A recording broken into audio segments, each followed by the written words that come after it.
Именно mana shu dumbani orasidan o'tib pastga qarab tushadi. Sizda mashetda mushak qisib qolgan shu. Qisib qolgan, ha. Qisib qolish natijasida zavikaniya bo'lyapti-da hozir. Bu og'riq beryapti. Spazmni qo'yib yubormasa, u og'riqni beraveradi. Og'riqni beraveradi. Mana og'riqning nuqtasini ham qo'yib qo'ygan. Qatlarda og'riq bo'lishi mumkin. Mana sizda mana shu yerda bor og'riq. Ko'rdingizmi? Imенно shu yerda og'riq bor. Bu o'sha o'tirg'ich nervini hisobiga bo'ladi. Endi piriformis muscle spasm.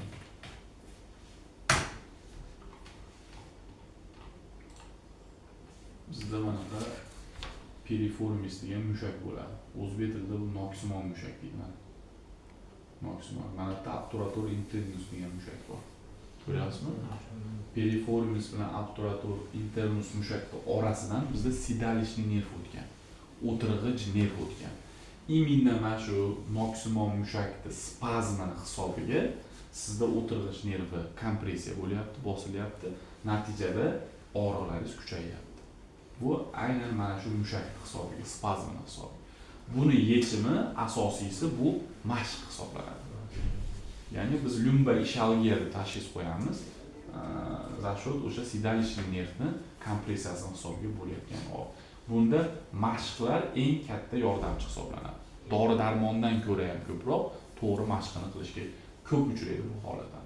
Masalan, e'tibor bersangiz, ko'rsatyapti, og'riq zonalarini ko'rsatyapti, ko'ryapsizmi? Mana qatlarda og'riq bo'lishi mumkin. Piriformis muscle hisobiga.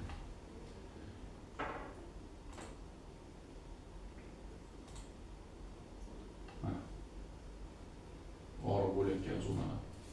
Aynan mana shu noksimon mushakda gipertrofiya bo'lib qoladi. Bu o'sha og'ir yuk ko'targaningizda spazm bo'lib, ozgina ishishi mumkin, torayishi mumkin va natijada nervni qisib qo'yishi mumkin. Shu. Sizniki hozir shu. Buni asosiy davosi aytib o'tganimda bu asosiy mashq hisoblanadi. YouTube'da